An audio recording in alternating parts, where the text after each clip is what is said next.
poder secreto da oração e do jejum, liberando o poder da Igreja, de Mahesh Chavda, prefácio por Luciano Subirá. O livro que você tem em mãos é de valor imensurável, não apenas por causa da mensagem que proclama, muito necessário ao nosso tempo, mas também por causa do mensageiro que tem autoridade para ensinar aquilo que vive intensamente.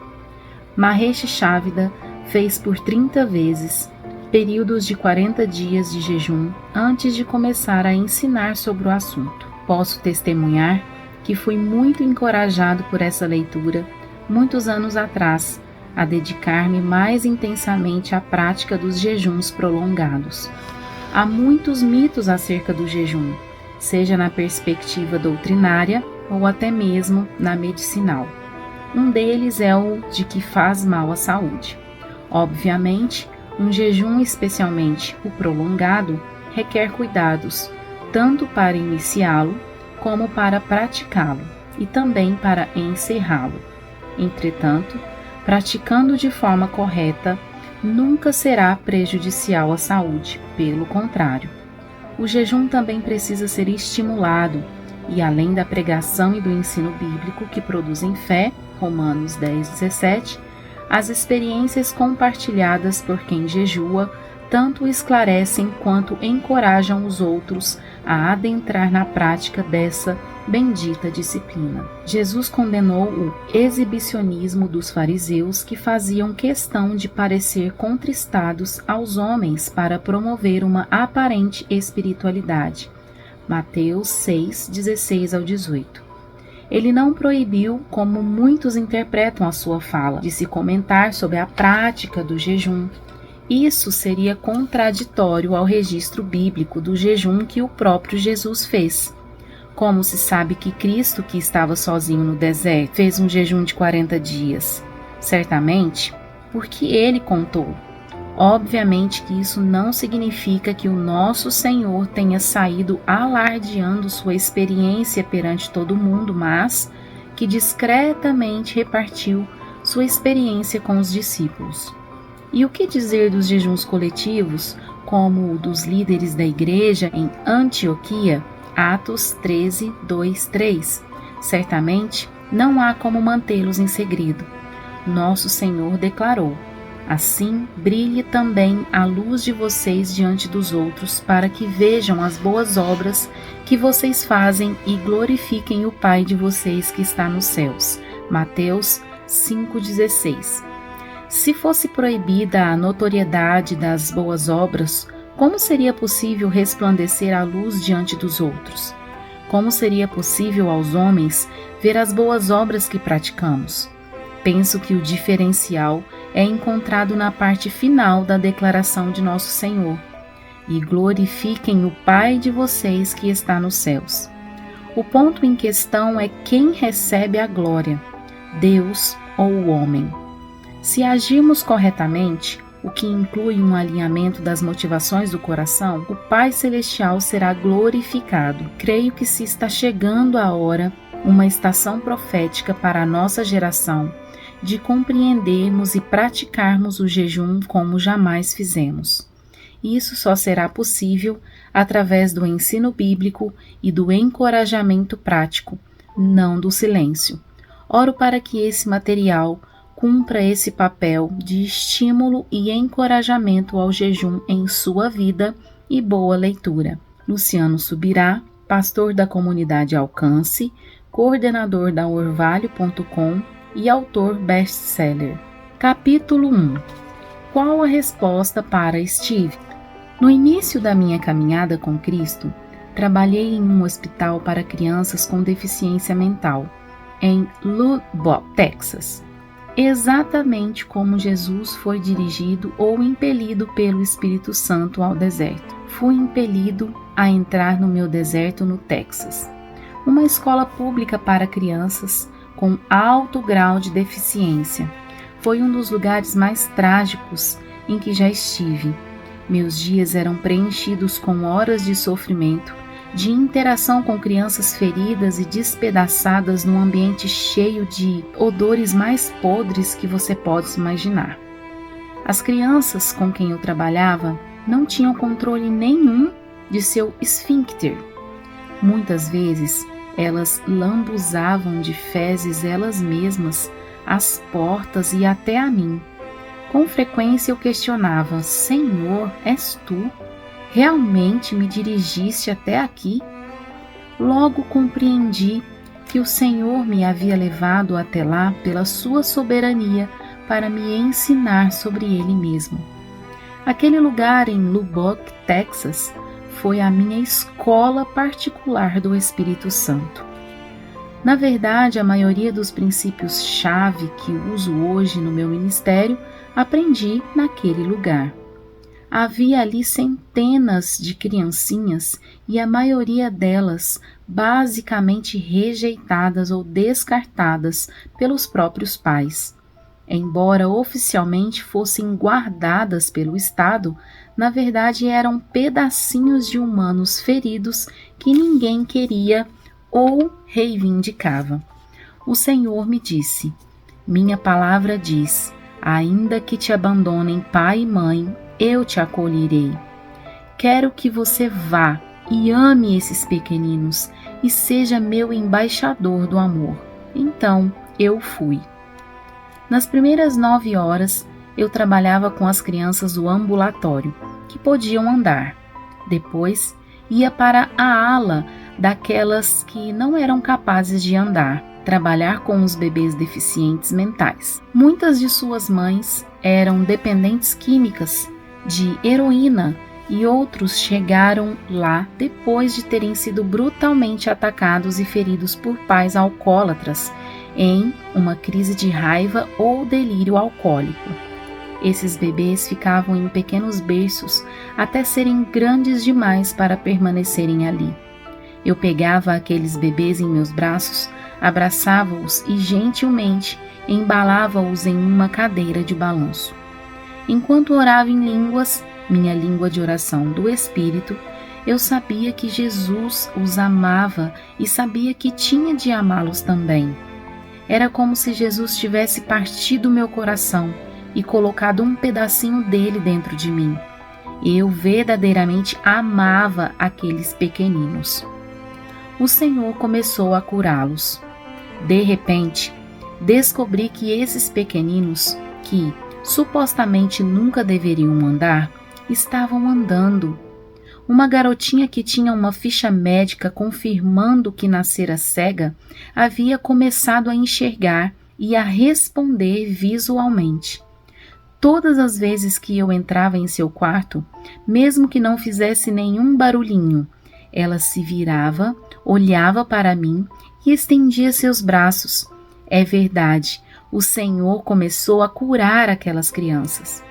Foi durante esse tempo que atribuíram a mim a chamada força-tarefa de psicologia, a fim de que técnicas modificadoras de comportamento fossem aplicadas em algumas crianças. Essas técnicas foram designadas a adolescentes selecionados de 15, 16 e 20 anos de idade para ensiná-los como amarrar seus sapatos ou ir ao banheiro sozinhos. Nunca me esquecerei do dia em que me encontrei com um garoto de 16 anos, a quem chamarei de Steve. Steve era portador de síndrome de Down, uma moderada a grave forma de retardo mental, frequentemente caracterizada pela redução da capacidade mental e determinadas deformidades físicas. Steve fora afligido com algo ainda pior. Ele se automutilava, gritava e constantemente batia no próprio rosto. O Conselho de Psicólogos da escola havia conseguido permissão das autoridades responsáveis de Austin, Texas, para aplicar uma terapia de choques elétricos em Steve durante um período de 6 meses. Esse condicionador de operação negativa, como era chamado, tinha o objetivo de modificar o comportamento de Steve por meio da aplicação de choques elétricos no instante em que ele agredisse a si mesmo. Eles fizeram um gráfico do seu comportamento durante aquele período e eu pude ver o resultado. Steve ficou cada vez pior em vez de melhorar. Na época em que eu estava lá, seu rosto era semelhante à pele seca de um jacaré porque continuamente se batia. Finalmente, os enfermeiros amarraram as mãos de Steve em talas de madeira e, dessa maneira, ele não conseguia mais dobrar seus braços e alcançar a face.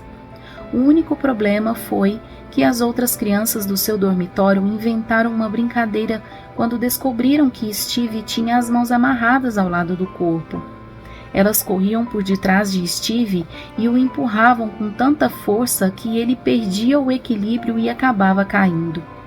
Como Steve não podia mais instintivamente proteger seu rosto com as mãos na queda, por seus braços estarem presos à tala, todas as vezes que as crianças faziam a brincadeira, ele caía de cara no chão, sem nenhuma chance de proteger seu rosto ou suavizar a queda. Uma resposta para Steve, a maior parte do tempo, o encontrava.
Mas seu espírito é eterno.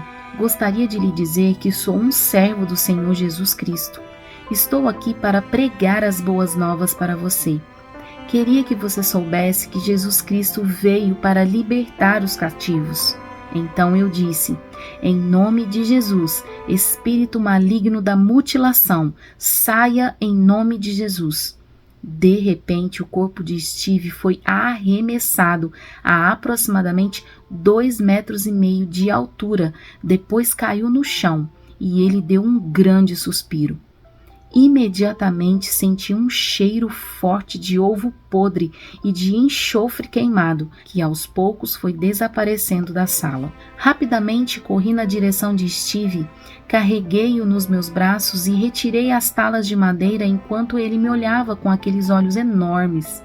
Então, Steve começou a dobrar seus braços e sentir suavemente seu rosto. Eu o olhei gentilmente tocar seus olhos, nariz e ouvidos. Então ele começou a chorar até soluçar. Ele percebeu que pela primeira vez não estava sendo levado a bater em si mesmo. Suavemente tocava seu rosto e estava liberto. Naquele momento inesquecível, o Senhor me revelou uma arma poderosa que Ele nos deu para destruir os laços fortes da prisão e para libertar os cativos. Em poucos meses, todas as cicatrizes desapareceram do rosto de Steve. Ele começara a curar-se porque não batia mais em si mesmo. Sinceramente, você está lendo este livro por causa de Steve. Sou grato a Deus por esse jovem e pela maneira com que o Senhor usou a minha compaixão nessa situação desesperadora para me poder comunicar a verdade divina que Ele gostaria de comunicar também a você, aquele que busca a verdade. O milagre que nos une nas páginas deste livro, na verdade, começa muito antes, aos meus 16 anos, no Quênia, no leste africano, em 1962. Fui criado num devoto lar hindu e meu destino já estava estabelecido de acordo com a tradição ocidental indiana. Como filho de hindu, de uma alta casta militar, eu estava sendo treinado para tornar-me líder na comunidade hindu e era bem versado nos escritos sagrados do hinduísmo. Desde a infância, fui ensinado sobre um dos princípios centrais. Você deve ser pesquisador da verdade. E eu, de forma obediente, buscava a verdade. Meus pais eram indianos, embora eu tenha nascido e sido criado no Quênia. Ganhei vários prêmios e apesar de meu pai ter morrido quando eu tinha 5 anos de idade, ainda fazia parte de uma classe privilegiada e de uma alta casta de guerreiros hindus. Minha busca diligente pela verdade repentinamente tomou uma nova direção num dia quente de 1962, quando a esposa de um missionário batista veio até nosso bairro trabalhar com crianças. Por razões que apenas Deus conhece, essa pequena senhora do oeste texano foi levada a bater à porta de uma casa em que uma família hindu vivia e pediu um copo de água. Era eu quem estava ali e fui eu quem a atendeu. Dei-lhe um copo de água e ela me deu uma Bíblia. Nenhum de nós sequer imaginava que naquele momento a simples troca de um copo de água por uma Bíblia resultaria na conversão de mais de 1 milhão de pessoas para Jesus Cristo nos anos seguintes. Às vezes, até as nossas obras mais insignificantes de obediência são destinadas a propósitos muito maiores do que podemos imaginar. Comecei a ler a Bíblia porque, naturalmente, buscava a verdade.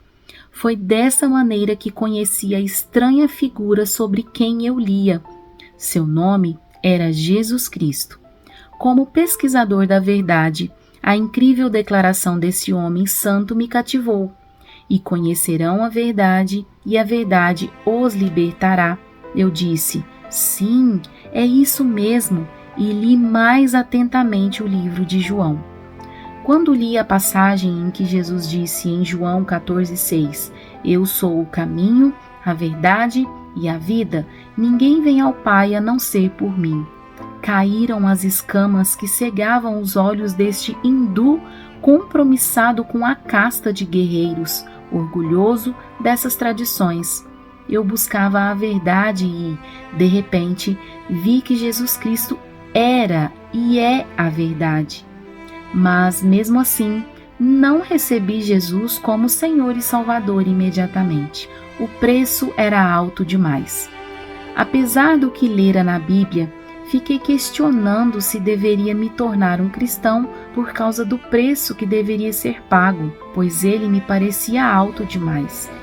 Se eu ousasse confessar Cristo, seria rejeitado pela minha família, e inclusive pela minha mãe, irmãos e irmãs, além de perder todo o status que tinha no mundo hindu. Na verdade, eu seria o primeiro da minha casta a se voltar contra a fé hindu. Finalmente disse, não vou ler mais a Bíblia, não vou mais pensar em Jesus. De repente, eu dormi. Não tinha batido a cabeça, e nem fui hipnotizado. Era algo fora do comum. De repente, minha cabeça caiu sobre a mesa e instantaneamente fui levado a um lugar onde nunca estivera antes. Caminhava em ruas de ouro e ouvia as mais belas vozes entoando harmonias, hinos que nunca escutara. Vi cores que nunca tinha visto antes. Eu estava num perfeito êxtase, o que significa muito no hinduísmo. Tudo ao meu redor era perfeito, mas, de repente, tudo perdeu o brilho e vi a fonte da perfeição, vindo em minha direção. Vi uma luz mais brilhante do que 10.000 sóis juntos, e mesmo assim essa luz não feria os meus olhos. Ele veio em minha direção e, de algum modo, eu sabia que era Jesus em pessoa. Nunca me esquecerei de seus olhos. Quando olhei no fundo deles, era como se ele tivesse sentido toda a dor do mundo e derramado toda a lágrima que já tivesse sido vertida na terra. Resplandecia dos seus olhos um amor puro, perfeitamente combinado com vitória e triunfo. Então ele se aproximou e colocou suas mãos sobre os meus ombros e disse: "Meu filhinho." De repente acordei e descobri que a Bíblia que havia recebido da pequena senhora Batista estava aberta no Evangelho de Mateus, na passagem em que Jesus falou ao jovem rico. Jesus respondeu: "Se você quer ser perfeito, vá, venda os seus bens e dê o dinheiro aos pobres, e você terá um tesouro nos céus. Depois, venha e siga-me." Ouvindo isso, o jovem afastou-se triste porque tinha muitas riquezas. Então Jesus disse aos discípulos: "Digo-lhes a verdade, dificilmente um rico entrará no reino dos céus." Mateus 19, 21 ao 23. Li a passagem e percebi que o jovem rico que veio até o Senhor acabou desistindo por achar que o preço a ser pago seria alto demais. Então o Senhor falou ao meu coração: "Você vai tomar o mesmo caminho?" Eu respondi: "Não, Senhor." E imediatamente aceitei o Senhor Jesus como meu Salvador, quebrando muitas gerações de rígida tradição familiar e devoção ao hinduísmo. Cheguei mais perto da minha experiência com Steve quando mudei do leste africano para os Estados Unidos e frequentei a escola bíblica numa universidade cristã. Estudei e formei-me lá. Tenho de confessar que tinha orgulho da minha inteligência. Minha intenção era obter meu PhD em literatura e ser um intelectual. Eu estava conseguindo complicar as coisas simples. Em meio à minha busca diligente de realização intelectual e de autoestima por meio dos meus estudos, recebi a notícia de que minha mãe estava morrendo de um câncer terminal nos ossos que consumia todo o seu corpo, em Londres, para onde minha família mudou-se quando saiu da África. Os médicos de minha mãe disseram que ela morreria em apenas poucas semanas, porque o tipo de câncer que ela tinha nos ossos e que estava tomando todo o seu corpo aumentava rapidamente e era intratável. Cheguei ao fundo do poço. Eu não tinha respostas para mim ou para minha mãe, mas ela estava morrendo e pedindo que eu fosse até lá. Eu era apenas um pobre aluno que se estava formando no Texas e não tinha dinheiro para ir à Inglaterra. Isso acabava comigo. Havia chegado ao fundo do poço e tudo o que podia fazer era chorar incontrolavelmente. Finalmente, na terceira noite, depois de 3 dias de choro e tristeza, tive uma experiência incomum. Novamente dormi e fui levado ao mesmo lugar em que havia estado anos antes, quando vi as ruas de ouro. Desta vez, eu estava num gramado, ajoelhado aos pés de Jesus. Olhava em sua face com minhas mãos estendidas e cantava para ele.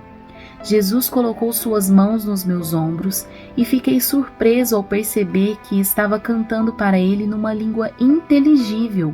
Então acordei sabendo que alguma coisa tinha acontecido. Quando senti o desejo de orar, obedeci e disse: Jesus. Naquele momento, um vento entrou no meu quarto e deixou-me sem ar. Então senti algo queimando dentro de mim. Quando tentei abrir minha boca, de repente, comecei a cantar uma música em outra língua que eu não conseguia entender. Meu lado intelectual dizia: isso é estranho. Porém, o resto do meu corpo dizia: isso até pode ser estranho, mas é a coisa mais maravilhosa que já senti. Continuei a cantar nessa língua estranha por mais 1h30. A única pessoa espiritual que eu conhecia naquela época era uma freira católica que conheci na universidade.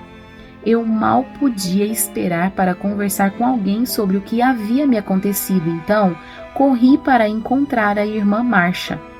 Eu disse: Irmã Marcha, deixe-me contar o que aconteceu comigo hoje. Depois de contar-lhe minha experiência, perguntei: estou ficando louco? Nunca me esquecerei de sua resposta.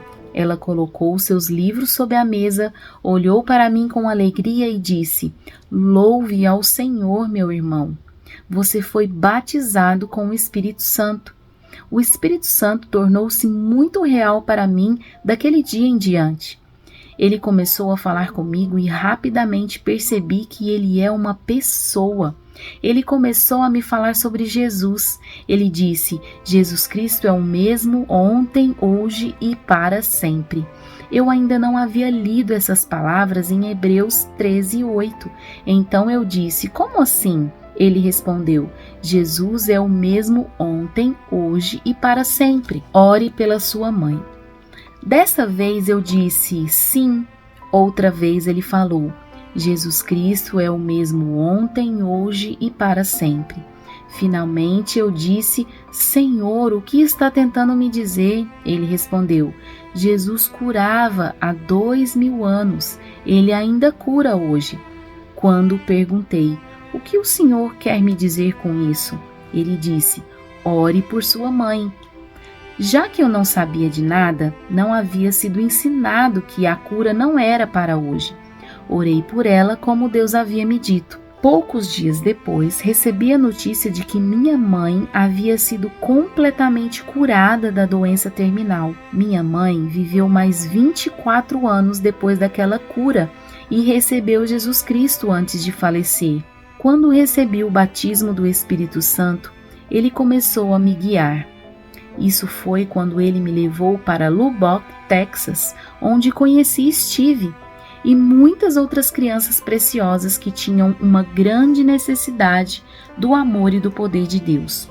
A verdade sobre o jejum que aprendi ali se tornou uma palavra viva para mim desde aquele dia. Em 1971, comecei a fazer jejuns de um dia. Em 1972, comecei a fazer jejuns de 3 dias por diversas semanas. E depois fiz alguns jejuns de 7 e 14 dias. Em 1973, fiz vários jejuns de 7, 14 e 21 dias, conforme a instrução do Senhor. Durante essa época, o Senhor estava me ensinando o ritmo cadenciado da graça, que acontece quando nos submetemos completamente à sua liderança. Jejuar é uma capacitação significativa que aumenta os efeitos de descansar no Senhor. Não deveria ser um jugo pesado. Ao entrar nessa jornada, encorajo você a encontrar a cadência da graça, que significa um ritmo, uma sequência da graça do Senhor, equilibrada com a humildade de sua alma, sabedoria e obediência. Se você estiver grávida, amamentando ou passando por um tratamento médico, recomendo que consulte o seu médico antes de começar a jejuar. Agora faça 2 jejuns de 40 dias. Em 1974, estava pastoreando uma igreja em Levelland, Texas, quando o Senhor falou comigo: comece a fazer jejuns de 40 dias. Fiz um jejum de 40 dias e, na maior parte do tempo, encontrei graça. No ano seguinte, novamente, fui levado a fazer um jejum de 40 dias e diversos jejuns de 14 e 21 dias. Bonnie e eu nos casamos em 1976 e foi nesse ano que o Senhor me disse: agora comece a fazer 2 jejuns de 40 dias. Depois disso, por muitos anos, fiz 2 jejuns de 40 dias por ano e, no mínimo, 2 jejuns de 21 dias. Segui esse padrão de 2 jejuns de 40 dias por ano até 1988, com jejuns adicionais de duração diferente conforme a direção do Espírito Santo. Em 1989, fui levado a fazer apenas um jejum de 40 dias.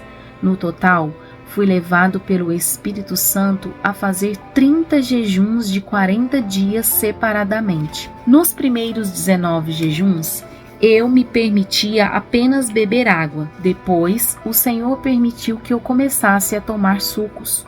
No total, durante aquele período fundamental da minha vida e ministério, jejuei 120 dias por ano. Eu não entendia totalmente o que o Senhor estava fazendo naqueles anos, mas sabia que eu amava a Jesus. Também sabia que Ele tinha me pedido para jejuar e orar por seu povo a quem Ele amava. Tudo o que eu queria fazer era obedecer. Aqueles que me conheciam ou eram de alguma forma ligados proximamente a mim, por eu ser pastor ou líder na época, sabiam dos jejuns, mas por mais de 10 anos o Senhor não permitiu que eu anunciasse publicamente, nem explicasse ou ensinasse sobre o jejum em reuniões públicas. Durante aqueles anos o Senhor estava estabelecendo um fundamento profundo. Estava fazendo algo secreto que apenas recentemente foi aberto, conforme ordens do Senhor. E esse parece ser, em muitos casos, o modo de ser os jejuns. O Senhor deseja nos arrastar para o lugar íntimo do jejum, em que Ele pode desenvolver nossa vida interior, espiritual, quando ainda estamos engajados na vida da comunidade. Nem todas as pessoas entenderam. Rapidamente descobri que nem todas as pessoas compreendiam ou aceitavam o que eu estava fazendo. Havia algumas pessoas que me acusavam de fanático, outras simplesmente pensavam que eu estava sendo religioso demais. Meus piores críticos pensavam que eu era moralista. E tenho que admitir que a crítica e a falta de compreensão doíam naquela época. Às vezes é inevitável que a obediência a esses imperativos divinos crie oposição, mesmo entre os irmãos. A maior parte do tempo é porque o inimigo da nossa alma não mede esforços para se opor a qualquer atividade que ameace seriamente o seu reino das trevas. Quando você está numa luta espiritual por meio da oração, louvor, adoração, intercessão e jejum, o inimigo virá para levantar impedimentos sobrenaturais e colocar obstáculos em seu caminho. Nos anos e décadas que se passaram desde que Deus me revelou o poder secreto do jejum, na ocasião da libertação do jovem Steve, aquela revelação tornou-se uma palavra viva, uma pedra fundamental na minha vida e ministério em Cristo.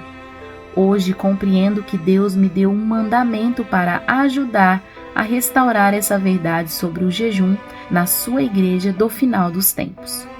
O jejum é um aspecto extremamente importante para o estilo de vida da igreja neotestamentária do final dos tempos. Deus pediu que eu fizesse 30 jejuns de 40 dias por causa da verdade fundamental. Você não pode comunicar algo que não tenha feito. Se você viver o que fala, poderá compartilhar. O Senhor ainda me disse: agora que eu pus diante de você essas coisas, dou-lhe a autoridade para comunicar essa verdade à igreja do final dos tempos, aos homens e às mulheres que fazem a obra de Jesus Cristo. Enquanto escrevo essas palavras, sinto satisfação e realização eternas. Este livro é parte do fruto da semente plantada durante todos aqueles anos de escuridão, quando tudo o que eu sabia era que estava apenas obedecendo uma palavra do Senhor. Talvez Deus nunca peça para você jejuar por 40 dias, mas, se Ele lhe pedir, você será capaz de fazê-lo pela sua graça. Uma coisa é certa e indubitável: como membros em particular da Igreja de Jesus Cristo, Deus deseja que cada um de nós observe determinado número de jejuns disciplinados em nossa vida. Ele é parte indispensável da nossa vida como membros da vinha frutífera e noiva gloriosa do Senhor, e o estilo de vida do nosso maior modelo, Jesus Cristo.